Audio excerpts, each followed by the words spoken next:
পৌষ সংক্রান্তি পিঠে চলছে, তেল গরম হচ্ছে, এই যে রস বড়ার ডাল ফাটানো, এই যে চিনি রসটা জাল দেওয়া হচ্ছে, এটা ফুটলে ওই তেলে রস বড়া ভেজে ওখানে দেওয়া হবে। এইটা হচ্ছে সরু চাকলি, আমি নিজের হাতে করেছি, বাট নারকোল পিঠে না ভাপা পিঠে বলে যেটা, যেটা আমি পারি না। এটা হচ্ছে গুড়, সরু চাকলি দিয়ে খাওয়ার জন্য। তো ওই পিঠেটা আমি পারি না বলে ওটা শাশুড়ি মা করছে। এই হচ্ছে সেই পিঠে প্রিপারেশন চলছে। এই যে ডো করে এর মধ্যে ওই নারকোল পুরটা ভরে, আর ওই যে নারকোলের পিঠে রেডি, সেদ্ধ পিঠে। এটাকে এখন ভাপানো হবে।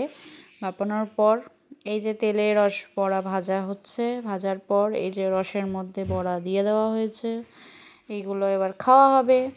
এবার এই যে পিঠেগুলো ভাপানো হচ্ছে, প্রসেস চলছে। এবার ভাপানো হয়ে গেলেই তোমাদেরকে দেখাবো। এই হচ্ছে রেডি রসবড়া বাটিতে, সরু চাকলি, এই যে রসবড়া, এই যে নারকোল পিঠে, আর এই যে হচ্ছে সরু চাকলি, আর এই হচ্ছে গুড়।